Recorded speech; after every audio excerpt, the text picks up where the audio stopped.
Ashley at Bookishroom, and I'm back with another video. So today I am here to do my October 2020 releases TBR. Remember that I did one of these in September where I talked about some books that I was really interested in that were releasing in September that I wanted to put on my radar to possibly read at some point. Not necessarily in the month of September, but sometime soon. There were a couple that I did start that I did include on that list, so props to me for that. Am I going to finish everything on that list? Absolutely not. So today we're going to be looking at the October 2020 releases.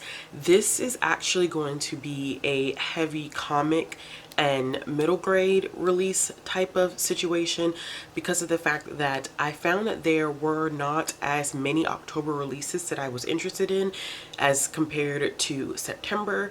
So I really just was shifting towards the comic book and middle grade. There are a couple of YA on here, I think literally just two, but I just wanted to let you all know that before we got started. So let's go ahead and jump in. I'm going to do the books first and then I'm going to do the comics because there are a lot of good comics releasing in the month of October, and I know that I didn't do as many last month. I think I only did 2 releases that I wanted to read in September, but I think on this one I have anywhere in between 8 to 10 comic book releases that I'm really excited for, so that is awesome. The first book that I have on this list is Daughters of Jubilation by Carolee Cothran, and this is a book that takes place during the Jim Crow era, and it is about a girl by the name of Evie, and she is focused on helping her mom out, helping out with her siblings, and like I said, this is in the midst of the Jim Crow South. White supremacy is reigning,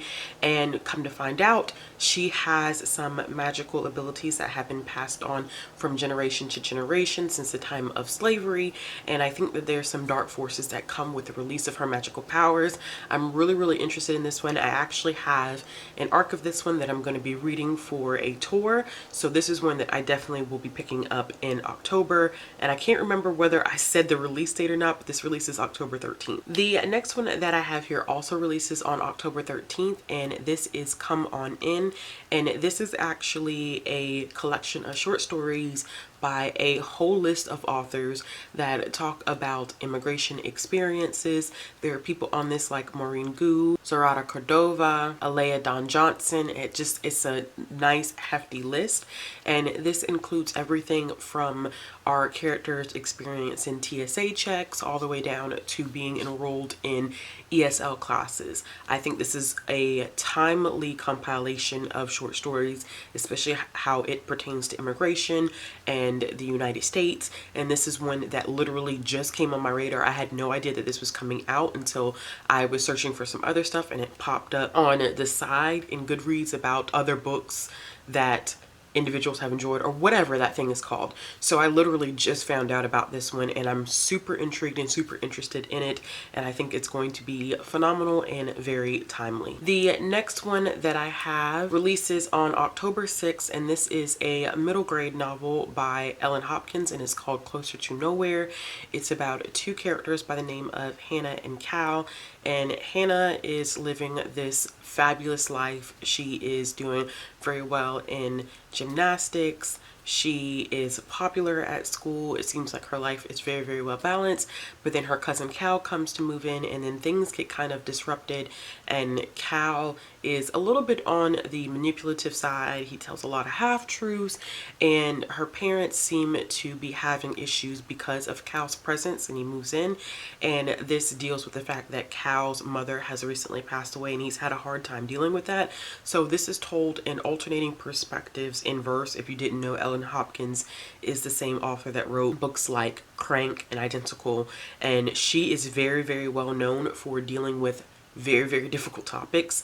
She doesn't shy away from difficult topics, and I actually found out about this book a while ago this year when she was talking at a virtual conference that I was attending for work, and I think this is her first venture into a middle grade book, and I'm really interested in seeing how she's going to tackle these tough issues while writing for a younger audience, because I can't see her not tackling tough issues. It just seems like that is who she is as a writer.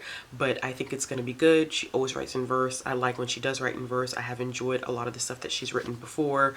I think she's written a couple actually in prose, but I know she's very, very well known for her books written in verse. And I think that this is going to be a great juxtaposition between two characters who are walking two different paths of life. And I think that they're going to find that they have a lot more in common than they think, and that they're going to learn to be empathetic towards each other's situations. The next one that I have is the Midnight Circus by Jane Yolen, and this one releases October 1st. And this is also another short compilation of stories that Jane Yolen has written about a circus that takes place in Central Park, and this circus morphs into different things. Some of these stories are supposed to be quite chilling. Jane Yolen is a very, very well-known children's author, especially in the library world. I know of a couple of other things that Jane Yolen has published. So first of all, honestly, I was just interested because I did not realize that Yolen was coming out with another book, but also because the cover is absolutely gorgeous, and the fact that this is a circus that is morphing into different things, I think that's going to be absolutely fascinating, especially since it takes place in Central Park. The next one that I have is 1,000 Questions, and this one releases on October 6th, and this is by Sadia Faruqi, and this is the same author that helped write A Place at the Table, which I have not read yet, but I've been anticipating reading that one since I heard about this. I found out about this one because it is blurred as being a great book for people who are fans of The Front Desk by Kelly Yang. As you all know, that's one of my favorite middle grade books. I really, really enjoy that book. I love that book. I push that book whenever I can. So when I found out about this one, I thought this would be really interesting. It's about two characters named Mimi and Sakina, and Mimi is actually traveling to Pakistan for the first time to meet her grandparents that she's never met, and she's hoping that when she gets to Pakistan she will be able to somehow get in contact with her father and write letters to him and figure out exactly who he is. And then you have Sakina, who actually, I believe, works in the kitchen in the house of Mimi's grandparents, and she really wants to get enrolled in school, but in order to do that she has to improve her English test scores. So I think that these two are going to learn a lot about each other, and that this is going to be one of those situations where they're going to see the world through each other's eyes, and I really, really like that. I haven't read a lot of middle grade that takes place in Pakistan. I know it exists, but I just haven't read a lot, so I'm definitely interested in diving into this one. The next one that I have here, I'm not going to even read the description myself because I still haven't finished the first book, Tristan Strong Destroys the World, which is the second book to the Tristan Strong series, which is under the Rick Riordan Presents imprint, written by Kwame Mbalia, and I don't know anything about it. I don't want to know anything about it because I have not finished the first book. The first book, Tristan Strong Punches a Hole in the Sky, was our Patreon pick for the month of September, and I haven't finished it yet. So I didn't want to read the description for this one because I'm sure it will have some spoilers in the description, but I just wanted to let everyone know that this is coming out, and this is one that I'm interested in picking up when it releases. The next one that I have comes out on October 6th, and this is Class Act by Jerry Craft. This is the second book in the New Kid series. So New Kid, which I do have a copy of, came out I believe last year, and it is an award-winning graphic novel about a young boy who ends up going to a private school where there's like no diversity, and the difficulty that a lot of students of color have, especially black and brown kids have, when they end up going to schools that are well known for their academic achievement, and they are not, and they don't have any counterparts that look like them, and how difficult it is to navigate situations like that. So this is the companion novel to that one, which This is another one where I kind of like didn't want to really read the description of it because of the fact that I wonder if some elements of New Kid do kind of bleed over into this, and I haven't read New Kid yet, but I am interested in it because I have a copy of New Kid and I've heard so many good things about New Kid. I mean, when we say like award winning, that's kind of like bling bling lights for me. So of course I think that this one is going to be well done as well. I think that it's going to be pivotal. The cover is absolutely beautiful. So if you're looking for like a middle grade graphic novel series that tackles some really interesting subjects in reference to diversity and race issues, I definitely would check out these books. And I keep forgetting whether I've been saying the dates or not. This is absolutely ridiculous. So if I've said it, I'm sorry for repeating it again, but it comes out October 6th. There is another middle grade graphic novel that comes out October 6th, and this one is called Twins, and it is by Varian Johnson and Shannon Wright, and this is about twin sisters by the name of Maureen and Francine, and they end up going to 6th grade, and when they get to the 6th grade they start having different aspirations and goals in terms of wanting to be different and wanting to create their own identities. And one sister is very much so about separating herself from her sister, wanting to do her own thing. And I think this is going to be a great discussion of identity and how that works, especially when you have a twin, and how do you remain close to your twin sister or your twin in general, in this case specifically twin sister, while also establishing your own identity and becoming your own person outside of your twin. I think this is going to be real interesting. I love that it's two black girls. The cover is absolutely gorgeous. I have seen some of the artwork, like previews that they've put out, and it looks beautiful, y'all. It looks absolutely beautiful. If you've never heard of Twins, definitely pre-order this book. I think it's going to be really, really good. I think the artwork looks chef's kiss. So this is one that I'm really, really excited to read. And the last one that I have on this list also comes out on October 6th, and this is Tower of Nero by Rick Riordan. This is the 5th book in the Trials of Apollo series. I do not know anything, nothing, nada about this book because it is the 5th book. I still have not finished my reread of Percy Jackson and the Olympians and Percy Jackson and the Heroes of Olympus, so I know nothing about the Trials of Apollo except that it picks up from where we left off in the final book in the Percy Jackson and the Olympian series, which I believe is the Blood of Olympus.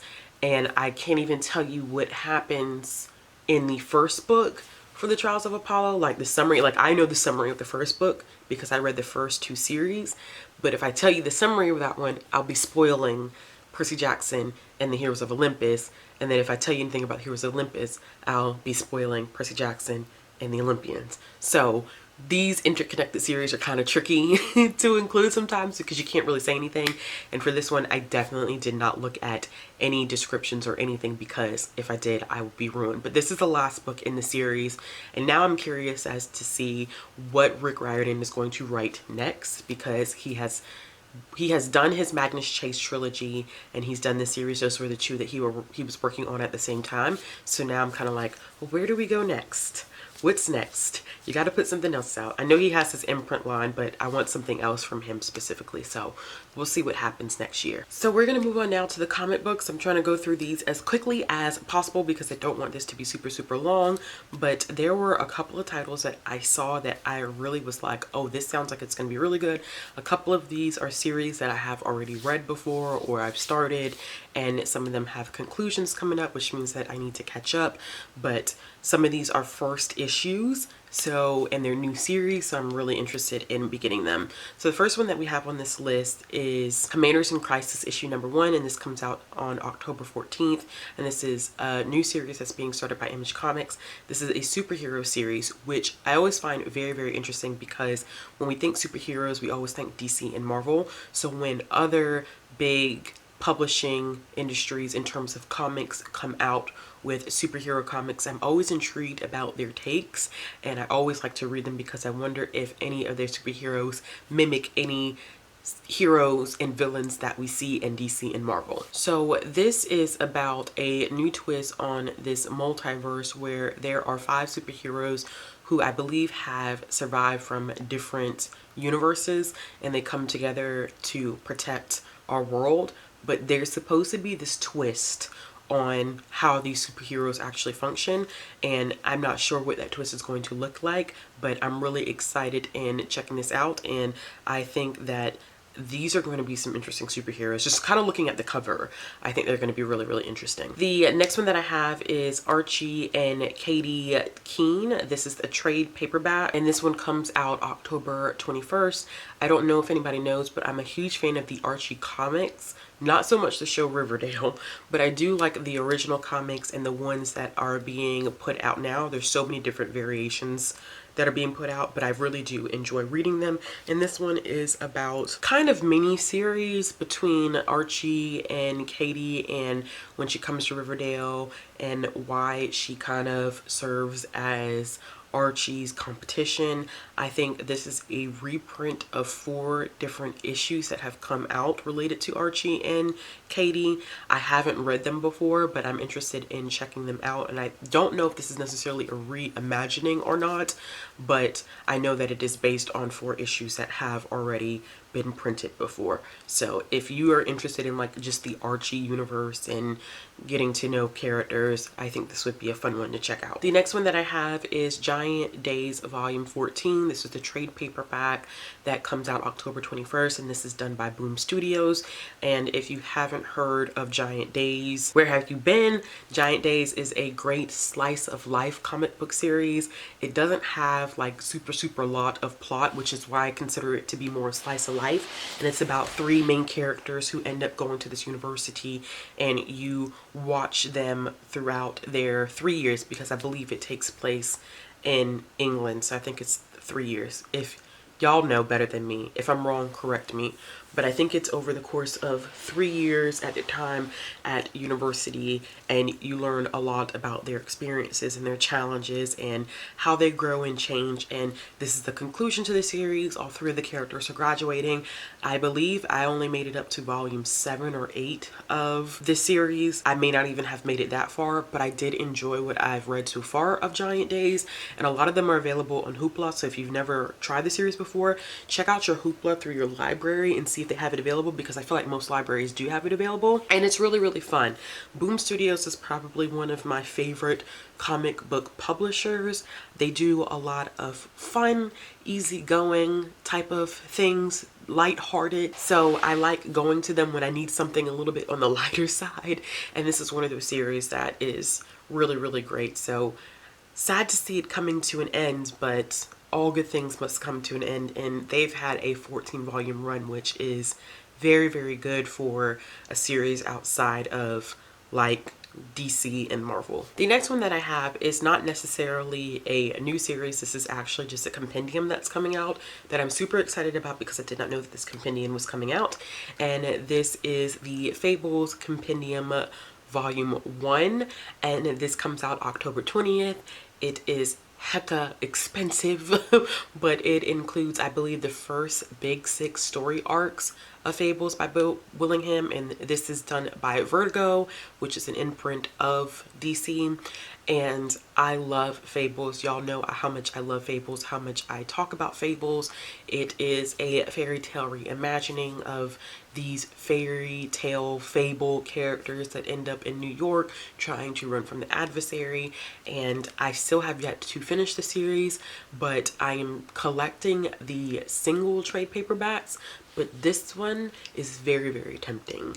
This would be a huge monetary splurge, as in like I would need to save up for it, but I'm very interested in seeing what this looks like. I mean, it's going to be huge if it comes in one compendium, and it's the first 6 story arcs. So if you've never checked out Fables, definitely give it a try. I wouldn't recommend going out and buying the compendium first, but once again, if you have Hoopla, I do believe that Fables is on Hoopla, so if you're looking for a free way to read it, to try it out, definitely see if your library has it via Hoopla. The next one that I have is The Vein issue number 1, and this is done by Oni Press, and this one comes out October 14th, and this takes place in the 40s, specifically I believe 1941, and it is a blood bank that is held up for robbery, but no money was taken, only the blood.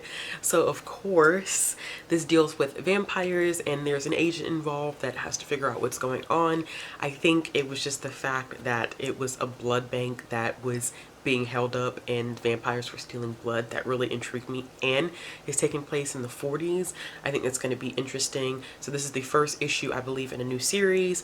I definitely want to try it out.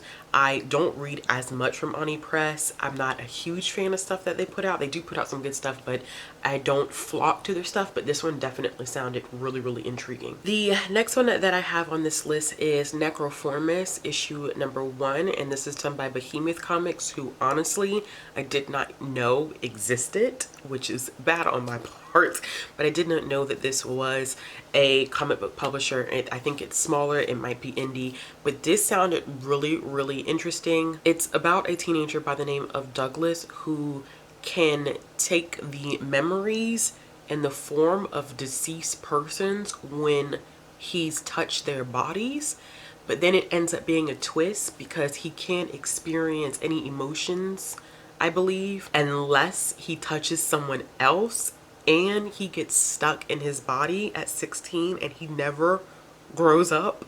So I think that's just, there's a lot going on there, but it slightly reminds me of Chew by John Layman and Rob Guillory, where there was a character who was able to tell you stuff about deceased humans by taste instead of touch, and this kind of gives me those same vibes, except I'm really interested in the element that he can't feel emotions or pleasure unless he touches someone else, and that he's stuck in his body. I think that adds a complete twist to it.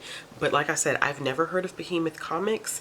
I think this is really, really intriguing. I'm really interested in it, and I believe that this is the first issue in a completely new series that's being started by this publishing house. And the last one that I have for y'all today is another one that is being put out by Boom Studios, and I have read the first 4 issues of this series, and that is Something is Killing the Children, and this one comes out October 21st.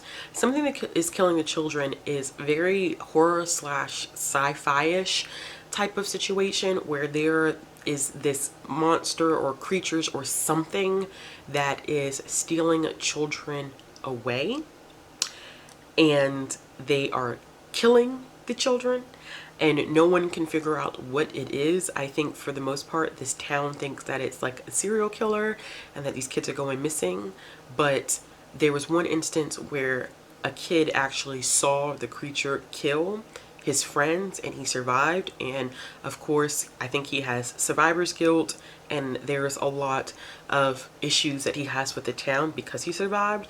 And then there's this girl that comes to town who is saying that she can get rid of the problem, that she knows what it is, and she seems to be a monster killer.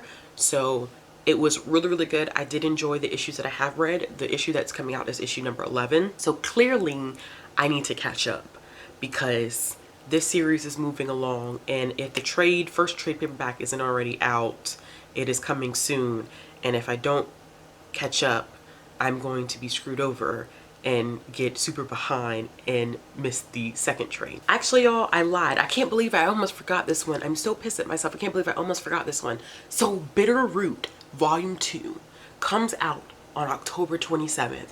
If y'all have never read Bitterroot, you need to check it out. It is so good. I actually have the first volume somewhere around here that I have checked out from the library so I can reread it. Bitterroot is so good. It's about this family in Harlem in 1920s, this black family that is known for getting rid of supernatural paranormal forces that exist, but it ties so heavily into race relations and white supremacy and things that happen in America. It is so good. So, shameless plug. If you have not read Bitterroot, I need you to pick it up. I first read Bitterroot on Hoopla, so check your Hoopla If you've never read it, it should be on there. Hopefully it's still on there, fingers crossed, because this is such a great comic book that I think everybody should read. All right, y'all, so that's it. Those are the new releases for October. I hope you all see some things that you may be interested in. I know this was definitely comic book heavy, but I feel like there's a lot more comic books coming out this month that I'm interested in, as opposed to actual prose books or even books written in verse. Like, it's more graphic stuff that I'm interested in for the month of October. So yes, but if there is something that you are specifically interested in, let me know in the comment box below. I'm really interested in hearing about it. If there's any new releases that you're interested in that I have not listed, let me know. Like, I know there's some popular ones that I have not talked about. I intentionally do that because those are new releases that I think everybody has heard about. I try to talk about some new releases that may be a little bit lower on everybody's radar. That way you have some different titles to choose from. Like, I know like Black Sun by Rebecca Roanhorse is coming out. Like, I definitely plan on reading that one. But of course, I know that that one is being pushed heavily by publishers right now, but some of these titles not so much. And then I like including the comic book section because we don't always talk about comics a whole lot in the community, so I thought I would just kind of bring that element in as well. But as always, if you like this video, give it a thumbs up. If you want to see more content from me, click the subscribe button. If you're looking for ways to support my channel as well as links to my social media, they'll be down in the description box below, and I'll be back with another video soon.